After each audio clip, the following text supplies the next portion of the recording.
तो चलिए शुरू करते हैं आज की क्लास और देखते हैं अपना पहला प्रश्न क्या आखिर पहला प्रश्न क्या है। देखिए उसमें पिछले वाले पार्ट में क्या हुआ था कि बहुत सारे क्वेश्चंस जो ऑप्टिक्स के थे वो छूट गए थे, इसी के लिए उसका जो है सेकंड पार्ट आज बनाना पड़ा। तो सबसे पहले आज हम शुरू करेंगे ऑप्टिक्स के, वहीं से जो छोड़े हुए क्वेश्चंस थे वहां से आगे शुरू करेंगे।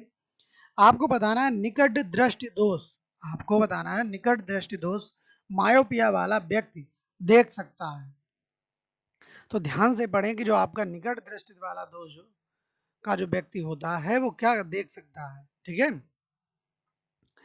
कि नजदीक स्थित वस्तु को स्पष्ट रूप से देख सकता है, दूर स्थित वस्तु को स्पष्ट रूप से देख सकता है, नजदीक एवं दूर स्थित वस्तु को स्पष्ट रूप से देख सकता है, या फिर नजदीक की ये और ना ही दूर की स्थित वस्तुओं को स्पष्ट रूप से देख सकता है। आपको बताना है इसका सही आंसर क्या होगा।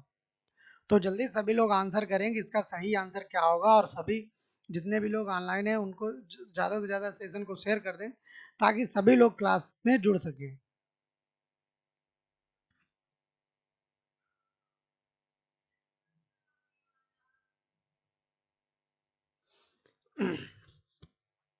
तो देखिए अगर हम बात करें 63 नंबर क्वेश्चन की, तो इसका सही आंसर क्या हो जाएगा।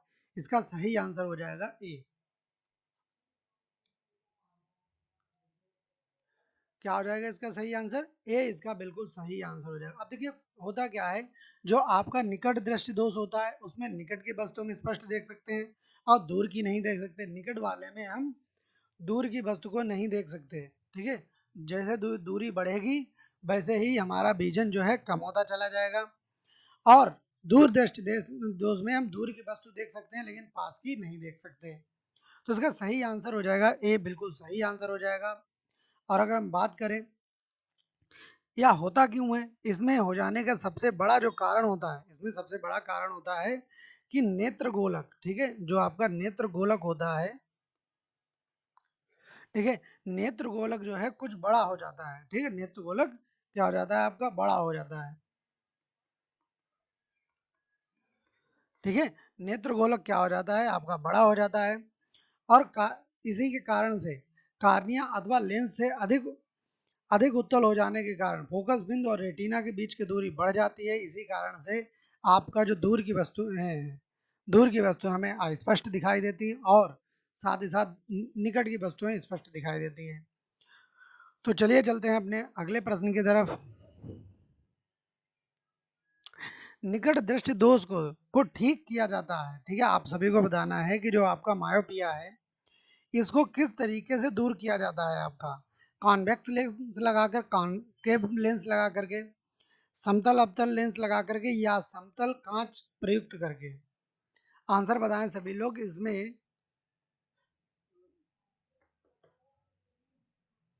ठीक है, आपको किस तरीके से आप निकट दृष्टि दोष को ठीक कर सकते हैं, आप सभी को आंसर करना है। सभी लोग आंसर करें।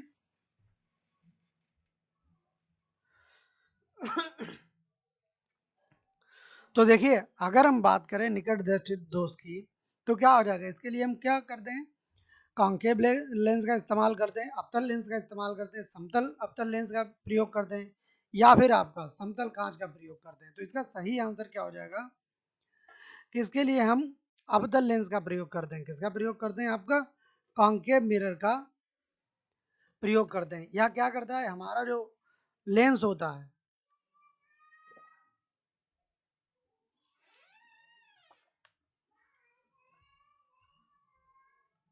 ठीक है, इससे क्या होता है कि जो दूर रखी हुई वस्तु होती है उसका प्रतिबिंब जो है पास में आके बनाता है। ठीक है, तो ध्यान रखें, देखो ये आकार जो होता है आपका अवतल लेंस का आकार होता है इस तरीके से, और इसका कार्य क्या होता है, दूर से आने वाली वस्तु जो ठीक ठीक है आपकी जो किरणें होती हैं इनको क्या करना, आपको फैला देना, इसका बिल्कुल काम होता है। ठीक है, तो ये अवतल लेंस का काम होता है।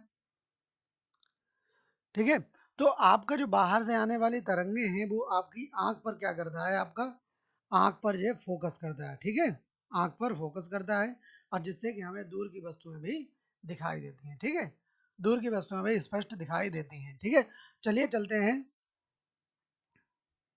अगले प्रश्न की तरफ। मृग मरीचिका का कारण है। ठीक है, मृग मरीचिका का क्या कारण है आपको बताना है। कि जो आपको बताया था रीजन रीजन बिहाइंड द ठीक है, मैरिज इज द, तो आपको बताना है कि जो मृग मृचिका है, जैसे कि मैंने आपको पहले ही बताया था कि जब आपको देखते हैं कि रेत में देखते हैं दूरी की तरफ तो आपका पानी होता है, लेकिन आपका वहां पर पानी नहीं होता है, तो इसको कहते हैं मृग मरीचिका। इसी तरीके से अब आप दूर सड़क पर देखते होंगे तो आपने देखा होगा कि सड़क पर पानी दिखता है लेकिन वहां पर नहीं होता है, तो इसे क्या कहते हैं, मृग मरीचिका के नाम से जानते हैं। तो इसका सही आंसर क्या हो जाएगा कि परावर्तन व्यतिकरण हो जाएगा, डेविएशन हो जाएगा, प्रकाश का विवर्तन हो जाएगा, प्रकाश का ध्रुवण हो जाएगा, या फिर प्रकाश का पूर्ण आंतरिक परावर्तन। अगर पिछली वीडियो में अगर आपने देखा होगा तो उसे एक्सप्लेनेशन मैंने बताया था कि इसका सही आंसर क्या हो जाएगा। इसका सही आंसर हो जाएगा पूर्ण आंतरिक परावर्तन। पूर्ण आंतरिक परावर्तन की घटना की वजह से क्या होता है, मृग मृचिका नामक घटना होती है। और ऑप्टिकल फाइबर में भी क्या होता है, ऑप्टिकल फाइबर में भी यही प्रोसेस होती है। ठीक है, जो आपकी ऑप्टिकल फाइबर आपकी जो पड़ रही है आपकी, वो भी आपका क्या है, पूर्ण आंतरिक परावर्तन के सिद्धांत पर ही कार्य करती है। तो चलिए चलते हैं अपने अगले प्रश्न की तरफ।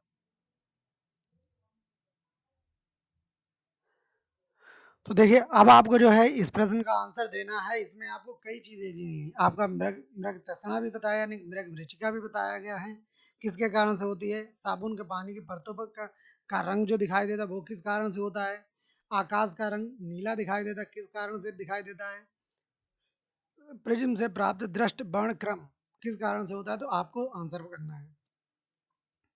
ठीक है, तो अगर हम मिलाएं तो अब अभी मैंने आपको बताया था कि जो मृगतृष्णा है वो आपकी पूर्ण आंतरिक परावर्तन, यानी कि ये जो है पहले में ही मिलेगा। ठीक है, साबुन पानी की परतों का रंग जो दिखाई देता है किसके कारण होता है, आपका व्यतिकरण, तो आपका इंटरफ्रेंस के कारण होता है, बिल्कुल सही मिला हुआ है। ब्लू कलर स्काई, या आपका किसके कारण दिखाई देता है, आपका स्कैटरिंग, यानी कि जब नीले रंग का जो बिखराव होता है सबसे अधिक होता है आसमान में, इसीलिए आपका क्या हो जाता है, प्रकीर्णन होता है, उसे कहते हैं स्कैटरिंग ऑफ लाइट। प्रिज्म से प्राप्त वर्ण क्रम, ठीक है, इसे क्या कहते हैं, डिस्पर्सन। ठीक है, जब आपका प्रिज्म से कोई चीज अगर निकलती है तो श्वेत प्रकाश निकलता है तो वह अपने 7 कलर्स में क्या हो जाता है, डिवाइड हो जाता है, किसका, कितने कलर्स में, 7 कलर्स में डिवाइड हो जाता है, उसे व्यतिकरण विक्षेपण कहते हैं। तो इसका सही आंसर क्या हो जाएगा, 1 2 3 4, ये बिल्कुल इसका सही आंसर होगा। तो जितने लोग भी ऑनलाइन है एक बार सभी लोग जो है शेयर कर दें ताकि सभी लोग क्लास में आ जाएं। तो चलिए चलते हैं अपने अगले प्रश्न की तरफ। डायमेंशन, आपको बताना है प्रकाश का रंग निर्धारित होता है। आप सभी को बताना है कि प्रकाश का रंग निर्धारित होता है इससे, आयाम से, वेवलेंथ से, या फिर इंटेंसिटी ऑफ लाइट से, या वेलोसिटी से। इसका सही आंसर क्या होगा, प्रकाश का रंग किससे निर्धारित होता है। तो देखिए अगर हम बात करें प्रकाश के रंग की, तो प्रकाश का रंग जो होता है, किसी भी प्रकाश का रंग जो है उसके वेवलेंथ पर निर्धारित करता है। ठीक है, और अगर कहा जाए कि किसी वस्तु के लिए कहा जाए, आपका किसी वस्तु के लिए कहा जाए तो आपका किसी वस्तु का कलर जो है ताप, ठीक है, रंग जो होता है ताप पर निर्भर करता है। ठीक है, हीट पर निर्भर करता है कि जितनी वस्तु गर्म होगी उसका कलर उसी पर निर्धारित करेगा। ठीक है, या फिर वह वस्तु किस तरीके से, ठीक है, वह वस्तु किस तरीके से कौन से प्रकाश को अपने से एब्जॉर्ब करके रिलीज कर रही है। तो चलिए चलते हैं अपने अगले प्रश्न की तरफ। दृष्टि दूर दृष्टि दोष का निवारण के लिए काम में लेते हैं। अभी देखो निकट दृष्टि दोष आया था, अब आपका दूर दृष्टि दोष आ गया।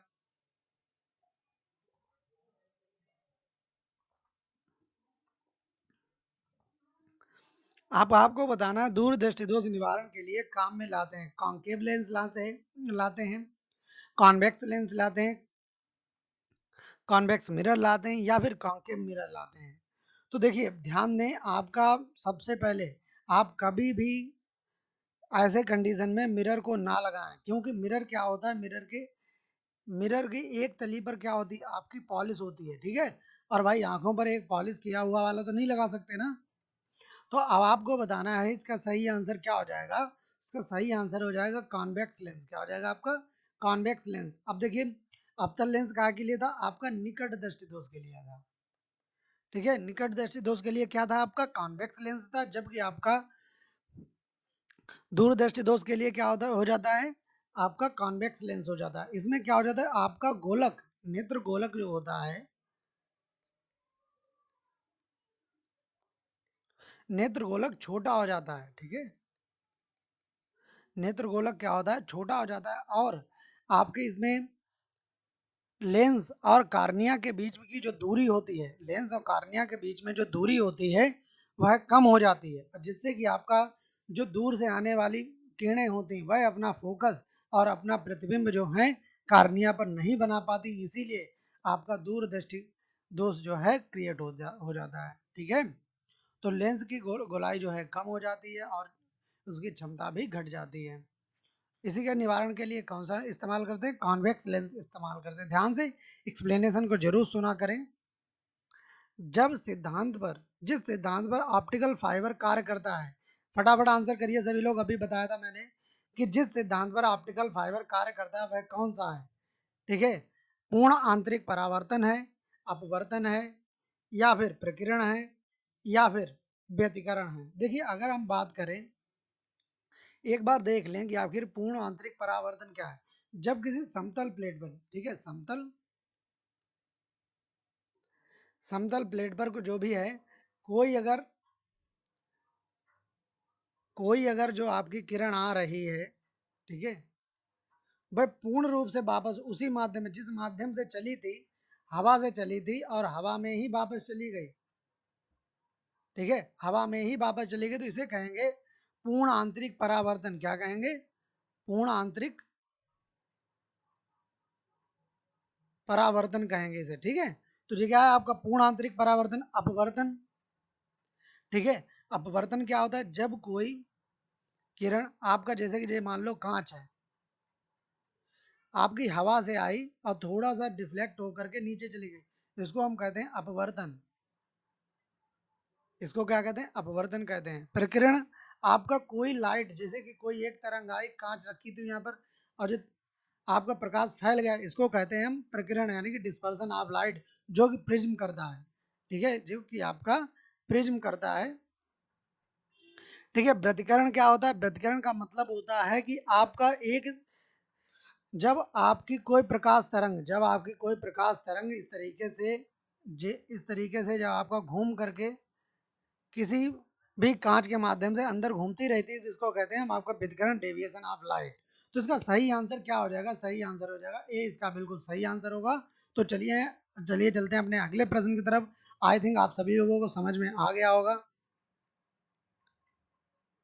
दृष्टिपटल, रेटिना पर जो चित्र बनता है आप सभी लोगों को बताना है कि क्या है। ठीक है, इमेज जो आपके रेटिना पर बनती है वह कैसी बनती है, वस्तु के बराबर होती है, वस्तु के उल्टा होती है, उल्टा होता है, smaller than object and straight, वस्तु से छोटा होता है लेकिन सीधा होता है। आपको आंसर करना है कि आखिर रेटिना पर जो इमेज बनती है वो कैसी बनती है। देखिए क्या ऐसा हो सकता है कि किसी व्यक्ति को अगर हम देख रहे हैं, ठीक है, किसी व्यक्ति को देख रहे हैं तो उसका पूरा चित्र हमारी आंख पर आकर के बन जाए। ठीक है, तो ऐसा तो हो ही नहीं सकता। ठीक है, तो यानी कि जो इतनी बड़ी वस्तु है उसका चित्र यहाँ पर बन जाता, तो यानी कि बराबर तो नहीं बन सकता। ठीक है, तो आप ध्यान रखें, तो क्या हो जाता है, वस्तु से छोटा बनता है, तो वस्तु से छोटा बनता है। लेकिन एक चीज साथ में आप लोग ध्यान रखें कि हमेशा हमारी जो कार्निया, दृष्टि पटल पर जो प्रतिबिंब बनता है वो कैसा होता है, उल्टा होता है। कैसा होता है आपका, उल्टा प्रतिबिंब बनता है, वस्तु से छोटा है और उल्टा बनता है। साथ ही साथ अगर हम बात करें इसकी, तो क्या हो जाता है, वास्तु से छोटा होता है और उल्टा बनता है। और हमारी जो नीचे यहाँ आगे के पास में जो गोलकदार नसें होती हैं, ठीक है, जो आपकी नर्वस सिस्टम लगा होता है, वो दिमाग में जाकर के उस प्रतिबिंब को सीधा करके देखता है। तो चलिए चलते हैं अपने अगले प्रश्न की तरफ। हीरा चमकदार दिखाई देता है, हीरा जो है आपका चमकदार दिखाई देता है, क्यों, हीरा चमकदार क्यों दिखाई देता है, कि आपका संपूर्ण आंतरिक परावर्तन के कारण, अपवर्तन के कारण, परावर्तन के कारण, या फिर प्रकीर्ण के कारण। इसका सही आंसर क्या हो जाएगा, इसका सही आंसर क्या हो जाएगा, सभी लोग आंसर करें कि हीरा चमकदार दिखाई देता है, क्यों। तो देखिए इसका बिल्कुल सही आंसर क्या हो जाएगा, इसका बिल्कुल सही आंसर हो जाएगा पूर्ण आंतरिक परावर्तन। क्या हो जाएगा आपका? पूर्ण आंतरिक परावर्तन। ठीक है, तो उसका जो क्रिस्टल्स होते हैं, जो आपके उसके 3D क्रिस्टल्स होते हैं जो हीरे के, वह क्या करते हैं, लाइट को पूरी तरीके से परावर्तित कर देते हैं। ठीक है, इसी कारण से हीरा क्या करता है, चमकदार दिखाई देता है। ठीक है,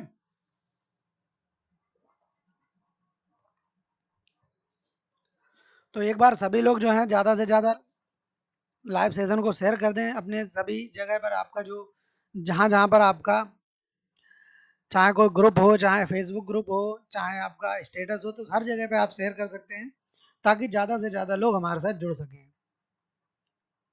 मनुष्य की आंख के प्रकाश, ठीक है, मनुष्य की आंख में प्रकाश तरंगे किस स्थान पर स्नायु उद्योगों से परिवर्तित होते हैं? इंग्लिश में समझ लें इसे। Eight which part of the human I electric waves convert into the impulse ligament. आपको बताना है कि मनुष्य की आंख में प्रकाश तरंगे, आपकी जो इलेक्ट्रिक वेव्स होते हैं, ठीक है, फोटो वेव्स, किस स्थान पर आपकी इम्पल्स लिगमेंट्स में प्रवेश करती हैं। ठीक है, तो अब आपको बताना कार्निया से प्रवेश, ठीक है, आपका नेत्र तारा होता है या रेटिना होता है या फिर लेंस होता है। ठीक है, आपका बहुत ज़्यादा इंपॉर्टेंट क्वेश्चन है, आप सभी लोगों के लिए जल्दी से आंसर करें। पहले तो क्वेश्चन को समझें कि eight which part of human I electric waves, या जो यहाँ पर प्रकाश तरंगे कहा गया है, ठीक है, फोटो वेव्स कह सकते हैं, convert into the impulse ligament. ठीक है, जो आपकी फोटो वेव्स आती हैं, जो आपकी प्रकाश तरंगे आती हैं, वह जो हमारे जो दिमाग होता है, आपका नेत्र में जो सलाएं लगी होती हैं, शंकु सलाएं लगी होती हैं, वो कहाँ से प्रवेश करते हैं, कहाँ पर परिवर्तित होती हैं? तो 87 का आंसर बताना है आपको। तो इसका सही आंसर हो जाएगा रेटिना। इसका सही आंसर क्या हो जाएगा? रेटिना। रेटिना प्रकाश तरंगों को क्या करता है, इम्पल्स लिगामेंट में कन्वर्ट करता है। क्या करता है आपका, कि इम्पल्स लिगामेंट में कन्वर्ट करता है। ठीक है, तो इसका सही आंसर क्या हो जाएगा? सी हो जाएगा इसका बिल्कुल सही आंसर। तो चलिए चलते हैं अपने अगले प्रश्न की तरफ। मानव आंख दृश्य प्रकाश की जिस तरंग दैर्ध्य के लिए सर्वाधिक सुग्राही है, आपको बताना है कि जो मानव आंख है, ह्यूमन आई है, वो most sensitive of the visibility to wavelength, किस वेवलेंथ के लिए मानव की आंख जो है बहुत ही ज्यादा सुग्राही है। सुग्राही का मतलब होता है कि उसे देखने में कोई प्रॉब्लम नहीं होती है। ठीक है,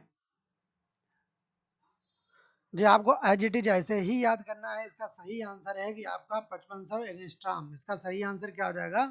5500 एगेंस्ट्राम इसका बिल्कुल सही आंसर होगा। इसके लिए आपका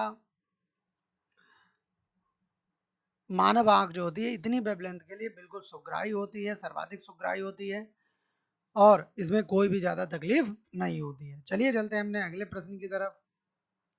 धूप के चश्मे की पावर क्या होती है? आप सभी को बताना है धूप के चश्मे की पावर क्या होती है। ठीक है, 0 डायोप्टर होती है, 1 डायोप्टर होती है, 2 डायोप्टर होती है, या फिर 4 डायोप्टर होती है। ठीक है, तो आपका धूप के चश्मे की पावर क्या होती है? आपका 0 डायोप्टर, 1 डायोप्टर, 2 डायोप्टर, या फिर 4 डायोप्टर इसकी होती है। जल्दी से आंसर करें सभी लोग। देखिए धूप वाला चश्मा होता है, उसमें सिर्फ आपको धूप से बचाने के लिए लेंस लगा होता है। उसकी कितनी हो जाती है आपकी, जीरो, उसकी क्षमता कितनी है? 0 डायोप्टर थी, कितनी होती है? 0 डायोप्टर। देखो आपकी लेंस की क्षमता का मात्रक क्या होता है? आपका डायोप्टर। लेंस की क्षमता का मात्रक क्या होता है? डायोप्टर होता है। ठीक है, तो लेंस की क्षमता का मात्रक क्या होता है? डायोप्टर। तो चलिए चलते हैं अपने अगले प्रश्न की तरफ। खतरे के संकेतों के लिए लाल प्रकाश का प्रयोग किया जाता है। ठीक है, खतरे के संकेतों के लिए लाल प्रकाश का प्रयोग किया जाता है क्योंकि इसका प्रकरण सबसे कम होता है, यह आंखों के लिए आरामदायक होता है, इसका सबसे कम रासायनिक प्रभाव होता है, हवा द्वारा इसका अवशोषण सबसे कम होता है। ठीक है, ध्यान दीजिए सभी लोग कि इसका सही आंसर क्या होगा। खतरे के संकेतों के लिए प्रकाश, लाल प्रकाश का प्रयोग किया जाता है क्योंकि scattered list is comfortable for eyes, इसका produce least chemical reaction, absorb least in air. तो आपको बताना है कि आखिर लाल रंग को हम क्यों आखिर प्रेफर करते हैं कि आपका खतरे के निशान के लिए। क्योंकि आपका इसकी स्कैटरिंग पावर जो होती है, आपका वातावरण में जो आपका स्कैटरिंग पावर होती है वो बहुत कम होती है। वो क्या होती है आपकी, बहुत ही ज़्यादा कम होती है स्कैटरिंग पावर। तो इसका सही आंसर क्या हो जाएगा, इसका सही आंसर हो जाएगा कि वो उसका जो है वातावरण में जो रंग का स्कैटरिंग होती है सबसे कम होती है। तो प्रियस पाल बिल्कुल सही आंसर बताया, सानू वर्मा बिल्कुल सही। तो चलिए चलते हैं अपने अगले प्रश्न की तरफ। धूप से बचने के लिए छाते में रंग के संयोजन निम्न में से कौन सा सबसे उचित है? Which combination of colour is best of the umbrella for the protection from sunlight. ठीक है, आपको बताना है कि ऊपर काला नीचे उजला, ऊपर उजला नीचे काला मात्र उजला। आंसर करें फटाफट कि इसका सही आंसर क्या हो जाएगा।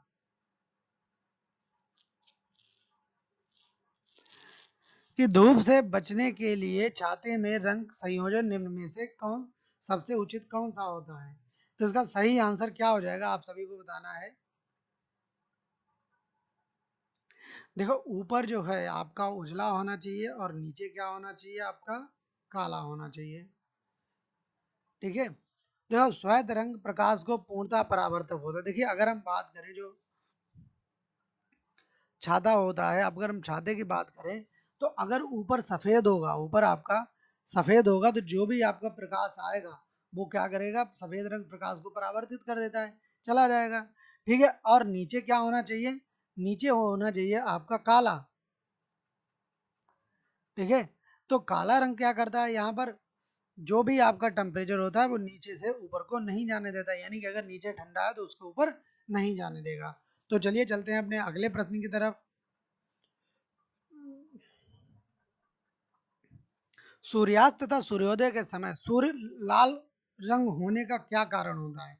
आप सभी को बताना है सूर्यास्त तथा सूर्योदय के समय सूर्य के लाल रंग होने का कारण क्या होता है? स्कैटरिंग स्कैटरिंग ऑफ लाइट, आपका रिट्रैक्शन ऑफ लाइट अपवर्तन, ठीक है, और आपका हो जाएगा प्रकाश का संपूर्ण परावर्तन, total internal reflection of light. ठीक है, या डिस्पर्सन ऑफ लाइट। जल्दी से आंसर करें सभी लोग, इसका सही आंसर क्या होगा, जल्दी से बताएं। तो देखिए क्या हो जाएगा इसका सही आंसर 97 का। तो सूर्य का जो आपका सूर्यास्त और सूर्योदय के समय आपका जो इसका लाल दिखाई देता है तो क्या होता है, स्कैटरिंग ऑफ लाइट। ठीक है, जो प्रकाश का जो आपका, एक तो सबसे ध्यान रखें कि शाम के समय आपकी जो शाम के समय जो किरणें पड़ती हैं वो तिरछी पड़ती हैं, शाम के समय क्या पड़ती हैं, तिरछी पड़ती हैं, जिसकी वजह से क्या होता है शाम के समय या फिर मॉर्निंग के समय आपकी किरणें क्या पड़ती हैं, बिल्कुल तिरछी पड़ती हैं, सीधी नहीं पड़ती हैं आपकी जहाँ पर वो लाइट दिखाई देता है। इसी की वजह से क्या हो जाता है कि उसमें रेड कलर का जो स्केटरिंग होती है, रेड कलर की जो स्केटरिंग होती है वह वातावरण में सर्वाधिक होती है, और हमें सूर्यास्त और सूर्योदय के समय क्या होता है, सूर्य हमें लाल दिखाई देता है। ठीक है, तो इसका सही आंसर क्या हो जाएगा, इसका सही आंसर ए हो जाएगा, स्कैटरिंग ऑफ लाइट। तो आशीष साहब लेट हो जाते हो, समय पर आया करिए क्लास में, ठीक है। तो चलिए चलते हैं अपने अगले प्रश्न की तरफ।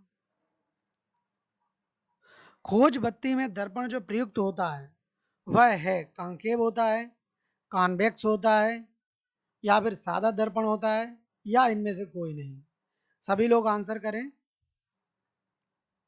खोज बत्ती यानी कि the mirror used to the search light, जो सर्च लाइट होती है उसमें आपका कौन सा दर्पण यूज किया जाता है? ठीक है, आपको दर्पण यहाँ पर दिया गया है। ठीक है, देखिए इसका सही आंसर क्या हो जाएगा, देखिए बहुत ही ज्यादा इंपॉर्टेंट क्वेश्चन है आप सभी लोगों के लिए। तो इसका सही आंसर हो जाएगा कॉन्केव मिरर का। ठीक है, क्या हो जाएगा, कॉन्केव मिरर का यूज किया जाता है। क्या किया जाता है, देखो क्यों कॉन्केव मिरर का यूज किया जाता है। कॉन्केव मिरर इसलिए यूज किया जाता है जो इसके अंदर जो लाइट प्रोड्यूस होती है वो क्या होती है, लाइट अगर प्रोड्यूस होती है तो लाइट को क्या कर देता है, बिखेर देता है। उत्तल दर्पण क्या करता है, अवतल दर्पण क्या करता है, लाइट को बिखेर देता है। ये आपका अवतल दर्पण है।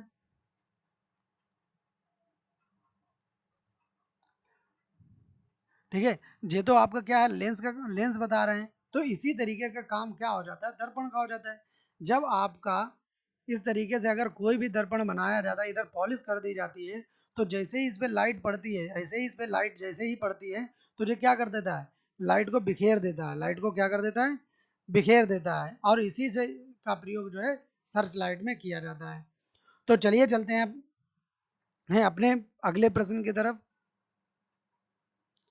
निम्न रंगों के बीच आंख की सुग्राहता तक किन के लिए सबसे अधिक होती है? आपको बताना है among the colours mentioned below the I is the most sensitive colour in between. यानी कि आपको बताना है कि हमारी आंख जो है किस कलर के लिए सबसे ज्यादा कंफर्टेबल होती है, ठीक है, सुग्राहकता होती है, ठीक है, उसमें कोई दिक्कत नहीं होती उस कलर को देखने में। वह कौन से ऐसे कलर होते हैं जो कि आपका हमारी आंख को बिल्कुल परेशान नहीं करते, दिक्कत में नहीं डालते, ठीक है। तो सभी लोग आंसर करें, इसका सही आंसर क्या हो जाएगा। तो देखो लाल हरा, देखो इसमें लाल आ गया, तो लाल तो भाई दिक्कत करता है, तो इसका सब जो आंसर हो जाएगा इसका डी, इसका बिल्कुल सही आंसर होगा कि पीला और हरा, पीला और हरा जो रंग होता है वह हमारी आंख के लिए सबसे ज्यादा सुटेबल होता है, ठीक है। पीला और हरा के बीच में जो भी कलर्स आएंगे वह क्या होंगे, हमारी आंख के लिए बहुत ही ज्यादा सुटेबल होते हैं और कंफर्टेबल होते हैं। इसीलिए आपको गार्डन में ज्यादा देर तक बैठ सकते हैं, और जहाँ पर आपका रेड कलर ज्यादा होगा वहां पर ज्यादा देर तक नहीं बैठ सकते। तो जिन जिन लोगों ने डी आंसर दिया बिल्कुल सही आंसर है। तो चलिए चलते हैं अपने अगले प्रश्न की तरफ।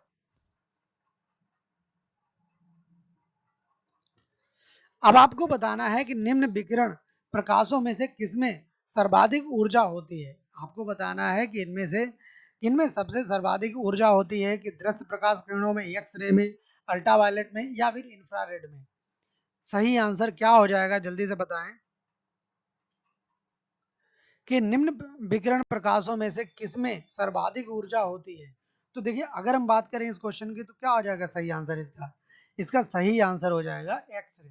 सर्वाधिक ऊर्जा किसमें होती है, आपकी एक्स रे किरणों में सर्वाधिक ऊर्जा होती है, ठीक है। तो इसको आप जो है याद कर लें। देखो एक लिस्ट होती है, सबसे ज्यादा आपकी होती है, अगर हम बात करें तरंग तरंग दैर्ध्य की बात करें, जो गामा किरणें होती हैं, ठीक है, गामा किरणें तो उनकी तरंग दैर्ध्य होती है 10⁻13 होती है। अगर हम एक्स किरणों की अगर बात करें, किरणों की बात करें 10⁻−10 होती है। इसी तरीके से पराबैंगनी यूवी रेस की अगर हम बात करें 10⁻8 होती है। इसी तरीके से अगर हम जो दृश्य प्रकाश होती है, दृश्य प्रकाश की, तो उनकी क्या हो जाती है आपकी 4 × 10⁻⁷, ठीक है। तो आपका इस तरीके से आपका इनका कंट्रीब्यूशन दिया जाता है। तो चलिए चलते हैं अपने अगले प्रश्न की तरफ। किसी तारे का रंग दर्शाता है, देखिए अभी मैंने पहले ही प्रश्न के एक्सप्लेनेशन में आपको सभी को बताया था कि किसी तारे का रंग दर्शाता है इसकी पृथ्वी से दूरी, इसका ताप, इसकी ज्योति या इस सूर्य से इसकी दूरी। आप सभी को बताना है कि किसी तारे का रंग दर्शाता है। तो इसका सही आंसर क्या हो जाएगा, इसका सही आंसर क्या होगा कि मैंने बताया किसी भी वस्तु का कलर दो ही चीजों पर डिपेंड करता है कि वह किस कलर को अपने अपने से पास होने देती है, यानी कि कौन से कलर एब्जॉर्ब कर लेती है। एब्जॉर्ब करेगी तो वो कलर नहीं दिखाई देगा, और जिसको रिलीज करेगी वही हमें दिखाई देगा। लेकिन आपका तारों का कलर उनके टेम्परेचर पर निर्धारित करता है, ठीक है, जितना उनका टेम्परेचर होगा उतना ही वह उनका वैसा ही कलर नजर आएगा, ठीक है। बहुत ही ज्यादा इंपॉर्टेंट क्वेश्चन है आप सभी लोगों के लिए। देखिए अगर कोई आपको नीला दिखाई दे रहा है, अगर आपको कोई नीला दिखाई दे रहा है, तो उसका सबसे ज्यादा आपका कितना 50,000 डिग्री सेंट, ठीक है, 50,000 केल्विन तक आपका उसका तापमान हो सकता है, ठीक है। और अगर कोई आपका नीला हो गया, अगर कोई नीला और श्वेत दिखाई दे रहा है, तो क्या हो जाएगा आपका 28,000 से लेकर के आपका 10,000 केल्विन तक आपका आ जाता है, ठीक है। और इसी तरीके से अगर कोई आपको लाल दिखाई दे रहा है, लाल दिखाई दे रहा है, तो आपका 3500 से लेकर के 2000 केल्विन तक उसका टेम्परेचर होगा, ठीक है। तो आपका जो विभिन्न कलर्स मैंने आपको बता दिए हैं, ध्यान रखें आप सभी लोग। तो चलिए चलते हैं अपने अगले प्रश्न की तरफ। आंख के किस भाग में अंध बिंदु तथा पीत बिंदु पाया जाता है? Which portion of eyes blind spot and yellow spot is lies. आपको बताना जो ब्लाइंड स्पॉट होता है और येलो स्पॉट होता है वह आंख के किस पार्ट में होता है। आप सभी लोगों को बताना है कि वह किस पार्ट में होता है आपका ब्लाइंड स्पॉट या फिर येलो स्पॉट। देखिए अगर हम बात करें कि इसका आंसर क्या हो जाएगा 115 का, तो इसका सही आंसर हो जाएगा डी। ठीक है, आपका दृष्टि पटल। ठीक है, तो दृष्टि पटल में जो है आपके क्या बोलते हैं, ब्लाइंड स्पॉट तथा आपका येलो स्पॉट दोनों ही पाए जाते हैं, आपने देखा होगा।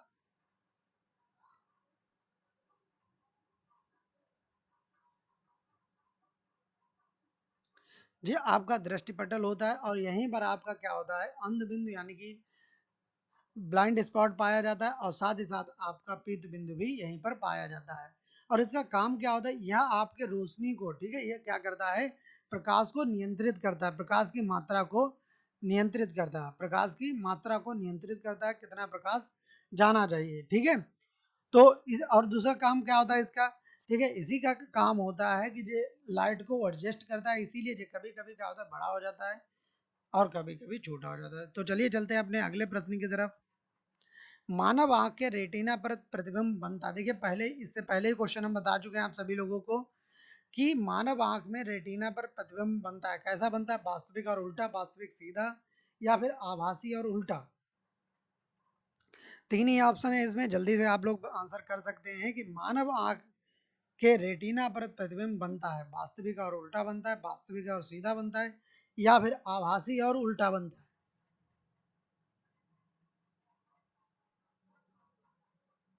तो इसका सही आंसर क्या हो जाएगा, मैंने आपको बताया, पहला बताया कि आपका रियल तो बनता ही बनता है, साथ ही साथ इन्वर्टेड यानी कि उल्टा भी बनता है। और हमारी जो शंकु शलाकाएं होती हैं, जो नब्स होती हैं, उनको क्या करते हैं, दिमाग जो है सीधा करके उसे देखता है। तो चलिए चलते हैं अपने अगले प्रश्न की तरफ। वैज्ञानिकों ने हाल ही में वैज्ञानिकों ने हाल ही में आपका किसकी सहायता से सबसे छोटा बल्ब बनाया है। आपको बताना है कि वैज्ञानिकों ने हाल ही में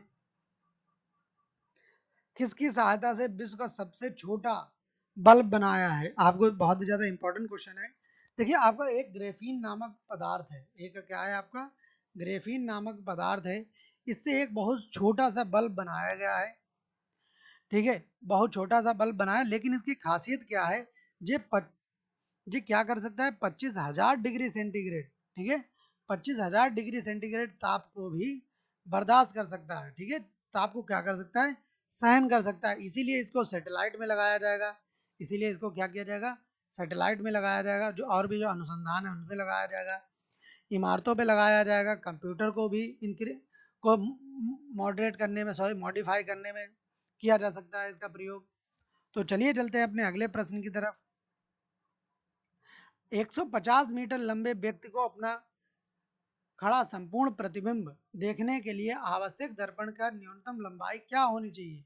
सभी लोग बताए, how much minimum length of mirror is required for the per a person who is the 1.50 metre tall to be view in the complete image. आपकी कंप्लीट इमेज देखने के लिए जो 1.5 का है, यानी कि 1.5 मीटर का है, तो उसे कितना चाहिए होगा, बिल्कुल इसे जो है आप आधा कर दीजिए। ठीक है, तो आपको क्या होना चाहिए, 0.75 मीटर का जो है चाहिए। ठीक है, 0.75 मीटर के लिए आपका क्या चाहिए है, आपका मिरर चाहिए होगा। ठीक है, इसका सही आंसर क्या हो जाएगा, 0.75 मीटर। तो चलिए चलते हैं अपने अगले प्रश्न की तरफ। एक समतल दर्पण की वक्रता त्रिज्या कितनी होती है। आप सभी को बताना है कि एक समतल दर्पण की वक्रता त्रिज्या कितनी होती है। ठीक है, radius of the curvature of a plane mirror. ठीक है, radius of curvature of a plane mirror, इसका सही आंसर क्या हो जाएगा, इसका सही आंसर हो जाएगा अनंत। इसका सही आंसर क्या हो जाएगा, सही आंसर हो जाएगा इसका अनंत हो जाएगा, क्योंकि देखो भाई, रेडियस उसी की होगी जिसका अंदर जो कर्व होगा, लेकिन अगर जो प्लेन है तो इसकी आप त्रिज्या कहाँ पर लोगे, कहाँ पर इसका जो है आपका केंद्र बिंदु लोगे इसका।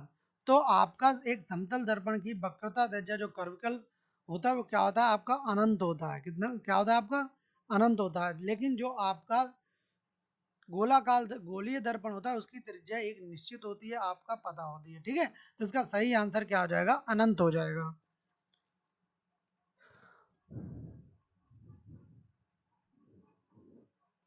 तो चलिए चलते हैं अपने अगले प्रश्न की तरफ।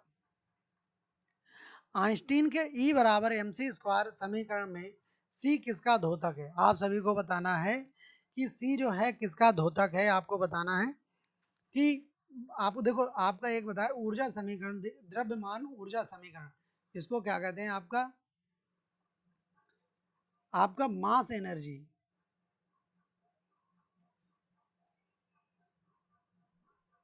ठीक है, मास एनर्जी का फार्मूला दिया था। देखो ये तो एनर्जी हो गई, ये आपका मास हो गया, यानी कि द्रव्यमान हो गया।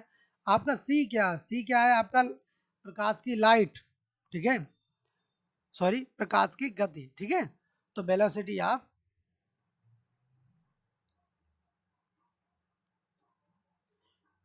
प्रकाश की लाइट जो है आपकी, जो इसका वेग इसका दिया जाता है, इसका सही आंसर क्या हो जाएगा?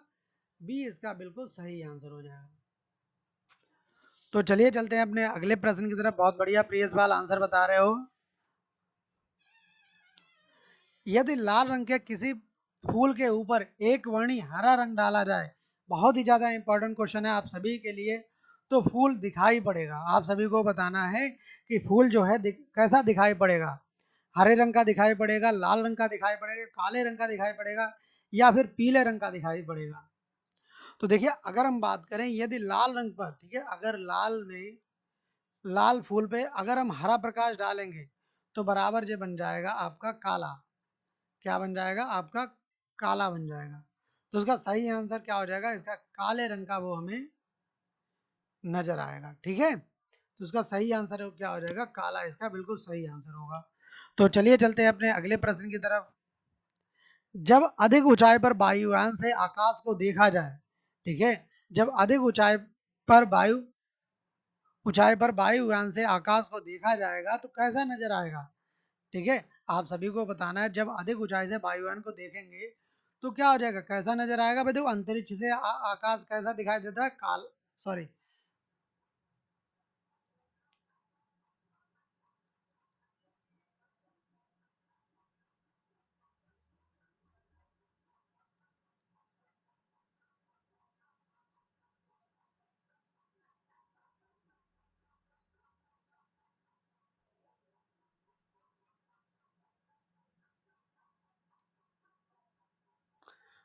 तो इसका सही आंसर क्या हो जाएगा? इसका सही आंसर हो जाएगा काला, ठीक है। तो 130 का बी आंसर होगा। जिन जिन लोगों ने बी आंसर बताया बिल्कुल सही आंसर बताया। तो चलिए चलते हैं अपने अगले प्रश्न की तरफ। वे कौन से मूल वर्ण हैं जिनमें टीवी के पर्दे पर विभिन्न रंग प्रकट होते हैं? ठीक है, आपको इसमें जो है ऐसे वह कलर चुनने हैं जो कि आपके टीवी के मूल कलर में से शामिल होते हैं, और सारे कलर जो हैं आपके प्रस्तुत होते हैं। तो आपको क्या करना है? आपको बताना है कि वह कौन से कलर हैं जो टीवी के पर्दे विभिन्न रंग प्रकट करते हैं। तो ये कौन से होंगे? प्राथमिक कलर ही होंगे। तो आपको मैंने बताया थे प्राथमिक कलर कौन कौन से होते हैं। तो आप बताइए कि आपका इसमें से सही आंसर क्या हो जाएगा? प्राथमिक कलर कौन कौन से होते हैं? देखो, आपका लाल, हरा और नीला, ठीक है, इसके कौन कौन से उसमें लगे होते हैं? लाल, हरा और नीला ही इसमें जो है टीवी में मिलाए जाते हैं, टीवी में होते हैं। तो इसी से जो है आपके सभी जो है कलर जो है निर्माण करते हैं, ठीक है। तो लाल, नीला और हरा टीवी में यूज होते हैं, और इन्हीं को प्राथमिक रंग भी कहा जाता है।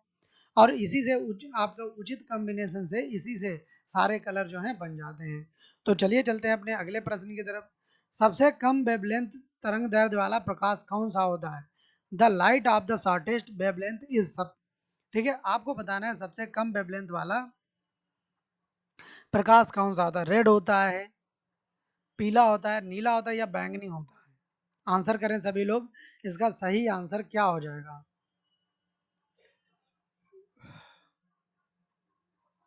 इसका सही आंसर हो जाएगा, देखो जैसे कि आपको मैंने बताया था, विबग्योर बताया था। आपको क्या बताया था? विबग्योर बताया था। जब आपको कोई प्रिज्म से कोई श्वेत प्रकाश, ठीक है, कोई श्वेत प्रकाश डाला जाता है तो क्या होता है कि आपका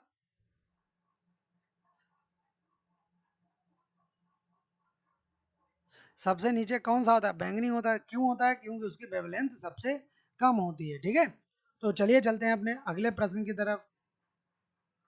प्रकाश के 7 रंग होते हैं, रंगों को अलग करने के लिए क्या तरीका है? आप सभी को बताना है प्रकाश के 7 रंग होते हैं, रंगों को अलग करने का क्या तरीका है?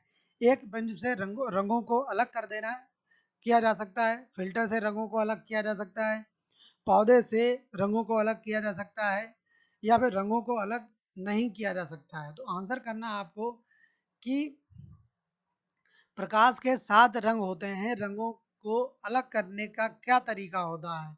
मैंने आपको भी कई बार बता चुके हैं। ठीक है, इसका सही आंसर क्या हो जाएगा? इसका सही आंसर हो जाएगा कि प्रिज्म के द्वारा। ठीक है, प्रिज्म के द्वारा आपका जो ठोस त्रिभुजाकार जो आपका प्रिज्म कांच का होता है, उसके द्वारा क्या कर सकते हैं? कलर्स को 7 रंगों में डिवाइड किया जा सकता है। ठीक है, तो इसका सही आंसर हो जाएगा ए। पढ़ने में काम आने वाले ग्लासेस किस प्रकार के होते हैं? ठीक है, पढ़ने में काम आने वाले जो ग्लासेस होते हैं, चश्मे होते हैं, किस प्रकार के लेंस बने होते हैं? अवतल होता है, उत्तल होता है, समतल होता है, या फिर ए और बी दोनों होता है? आंसर करना है आप सभी लोगों को, इसका सही आंसर क्या हो जाएगा? ठीक है, तो ध्यान दें कि आपका ज़्यादातर जो पढ़ने वाले जो लेंस होते हैं, वो किसमें? उत्तल लेंस का प्रयोग किया जाता है। किसका प्रयोग किया जाता है? उत्तल लेंस का प्रयोग किया जाता है।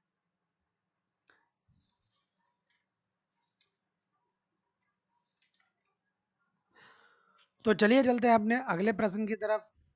दाढ़ी बनाने के लिए काम में लेते हैं, आप सभी को बताना है कि जब आप शेविंग करते हैं, ठीक है, तो अवतल दर्पण का प्रयोग करते हैं, समतल दर्पण का प्रयोग करते हैं, उत्तल दर्पण का प्रयोग करते हैं, किस दर्पण का आप प्रयोग करते हैं?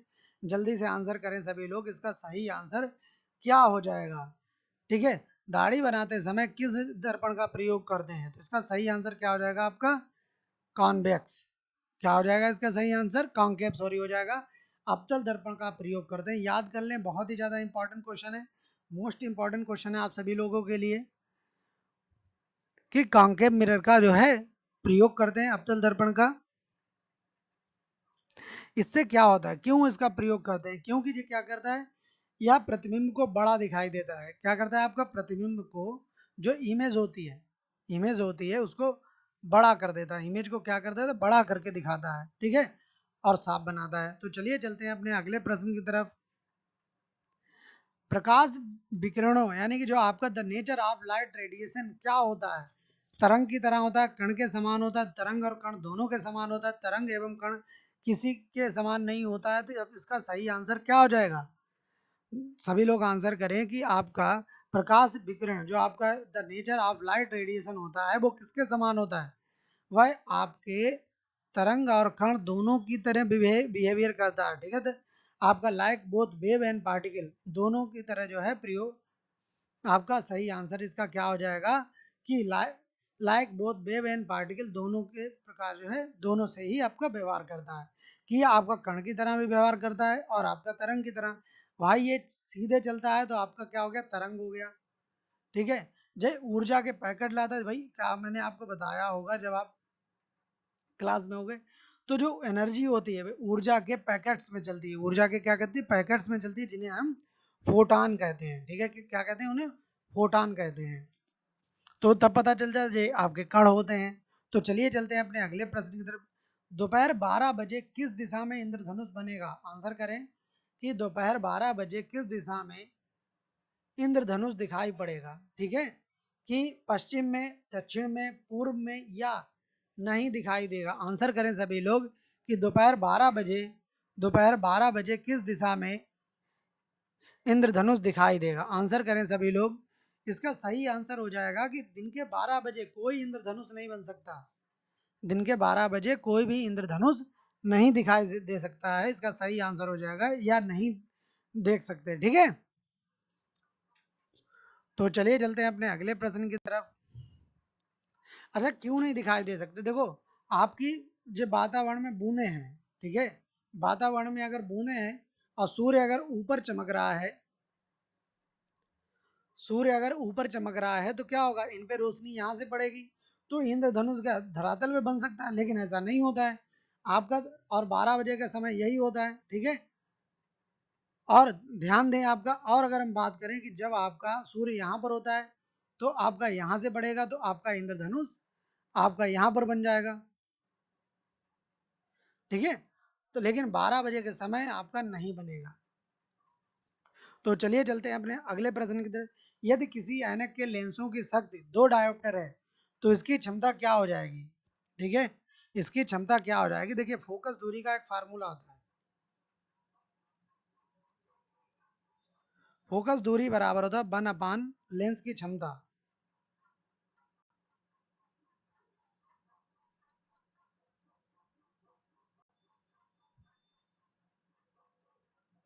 लेंस की क्षमता, और ये क्या होती है? मीटर में होती है। क्या होती है आपके? मीटर में होती है। तो 1 अपान लेंस की क्षमता कितनी है? 2 है। और ये क्या है? मीटर में। और इसे आप सेंटीमीटर में चेंज करोगे तो क्या हो जाएगा आपका? 2 से हो जाएगा 50। तो इसका सही आंसर क्या हो जाएगा? इसका आ जाएगा 50 सेंटीमीटर। क्या आंसर आ जाएगा? 50 सेंटीमीटर इसका बिल्कुल सही आंसर होगा। तो चलिए चलते हैं अपने अगले प्रश्न की तरफ। रमन प्रभाव का रमन प्रभाव का प्रकाश की उन किरणों से संबंध है जो आर पार जाती हैं। ठीक है, आपका रमन प्रभाव का प्रकाश की उन किरणों से संबंध है जो आर पार जाती हैं, केवल द्रवों में के, केवल प्रिज्मों के, केवल हीरे में, या सभी पारदर्शी माध्यम से। ठीक है, रमन प्रभाव किसके लिए आपका इफेक्टिव है, आपका उन्होंने समझाया था। तो जो जो आपका रमन का प्रभाव है, रमन प्रभाव है, वो केवल जो है आपका प्रिज्म के लिए। ठीक है, उन्होंने प्रिज्म से पास होने वाले प्रकाश में जो बदलाव होता है उसके लिए दिया दिया गया था। देखो रमन भारतीय थे और 1930 में इनको क्या किया गया था? आपका नोबेल प्राइज दिया गया था। ठीक है, क्या दिया गया था? आपका नोबेल प्राइज दिया गया था 1930 में। और इन्होंने स्कैटरिंग ऑफ लाइट पर इन्होंने अपना सिद्धांत प्रस्तुत किया था। ठीक है, तो चलिए चलते हैं अपने अगले प्रश्न की तरफ।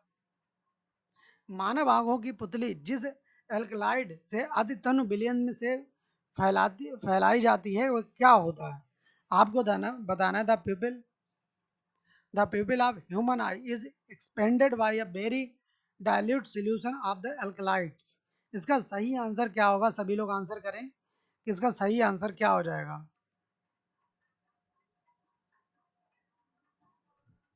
ठीक है, तो इसका देखो याद कर लें कि आपका एट्रोपिन नामक एक जो है पदार्थ होता है। ठीक है, अल्कलाइड होता है जिससे कि आपका पुतली को एक्सपेंड किया जाता है और छोटा किया जाता है और बड़ा किया जाता है। इसका सही आंसर क्या हो जाएगा? बी इसका बिल्कुल सही आंसर होगा। पर्यावरण स्वच्छ रखने की दृष्टि से निम्नलिखित कौन सी ऊर्जा सर्वोत्तम है? आप सभी लोगों को आंसर बताना है कि पर्यावरण स्वच्छ रखने की दृष्टि से, पर्यावरण की स्वच्छ रखने की दृष्टि से कौन सा ऊर्जा स्रोत सबसे अच्छा है? देखिए इनमें देखो सब में कोई जो है आपका प्रदूषण तो होता ही होता है। इसमें प्रदूषण होता है, वन उत्पाद में प्रदूषण होता है। तो इसका सही आंसर क्या हो जाएगा? इसका सही आंसर हो जाएगा ए वाला, जो आपका सोलर सेल है। इसमें भाई जो सूर्य की रोशनी आती है ना तो धुआं छोड़ती है, ना ही आपको कोई गैस निकालती है। तो आपका इसका क्या हानिकारक गैस उत्पन्न होती है? तो इसका क्या हो जाएगा? सोलर सेल सबसे स्वच्छ ईंधन है। ठीक है, क्या है आपका? सोलर सेल सबसे स्वच्छ ईंधन है। तो चलिए चलते हैं अपने अगले प्रश्न की तरफ। फोटोवोल्टीय सेल संबंधित है, आपको बताना है फोटोवोल्टीय जो सेल है वो किससे संबंधित? सौर ऊर्जा से है, नाभिकीय ऊर्जा से, पवन ऊर्जा से, या फिर भूतापीय ऊर्जा से? देखो आपका यहाँ पे फोटो वर्ड यूज कर लिया गया है। आंसर कर बताएं सभी लोग, किसमें क्या किया गया? फोटो वर्ड को यूज कर लिया गया। जब आपको फोटो वर्ड को यहाँ पर यूज कर लिया गया तो इसका आंसर क्या हो जाएगा? Solar cell. इसका सही आंसर क्या हो जाएगा? सोलर सेल इसका बिल्कुल सही आंसर होगा।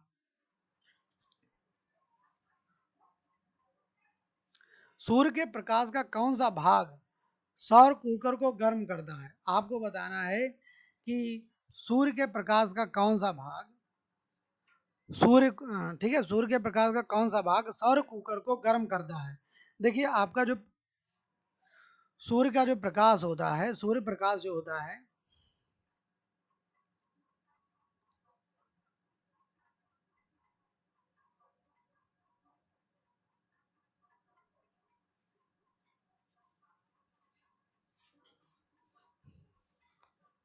जो आपकी सनलाइट होती है वो आपका जो रे आती है उसके 3 पार्ट्स होते हैं। उसके क्या होते हैं? 3 पार्ट्स होते हैं। आपका दृश्य प्रकाश, दृश्य प्रकाश होता है। ठीक है, यूवी रेज होती हैं और आपका अवरक्त किरणें होती हैं। ठीक है, अब ऊष्मा जो आती है वो इसी से आती है। ठीक है, ऊष्मा किससे आती है? अवरक्त, आपकी जो इंफ्रारेड किरणें होती हैं उनसे आती है। तो इसका सही आंसर 173 का, इसका सही आंसर क्या हो जाएगा?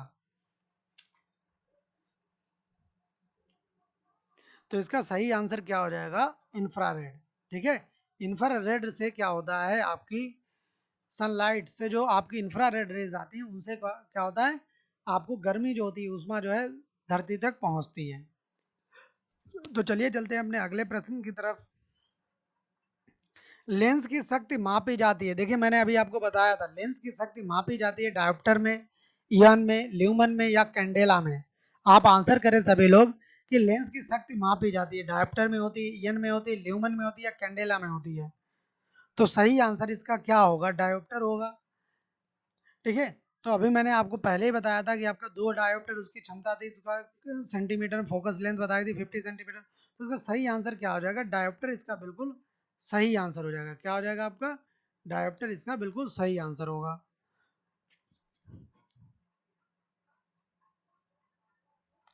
तो आज की क्लास में हमारे इतने ही प्रश्न लिए गए थे और आपका यह कंप्लीट सोल्यूशन लगभग था आपका, जो मैंने बहुत ही ज़्यादा इंपॉर्टेंट क्वेश्चंस आपके जो अभी तक आए हुए क्वेश्चंस थे और भी जो इंपॉर्टेंट क्वेश्चन थे जो लिए थे मैंने आज की क्लास में। यह प्रश्न ऐसे प्रश्न, देखो आपका साइंस का पोर्शन वो ये नहीं चाहते आप वैज्ञानिक हो, आप रिसर्च किए हो, पीएचडी होल्डर हो, नहीं। बस आपका जनरल लाइफ में जो साइंस, जनरल साइंस यूज होती है, बस उसके बारे में आपको नॉलेज होना चाहिए। ठीक है, उसी के लिए मैंने आपके बहुत ही ज़्यादा 2 पार्ट्स में ऑप्टिक्स का बनाया, ऐसा नहीं सिर्फ एक ही पार्ट में खाना पूर्ति करके कर दी हो। ठीक है, तो आपका ये बहुत ही ज़्यादा इंपॉर्टेंट क्वेश्चन है, जिन लोगों ने नहीं देखा इस वीडियो को तो जरूर देखें, आपका फिजिक्स का पोर्शन पूरा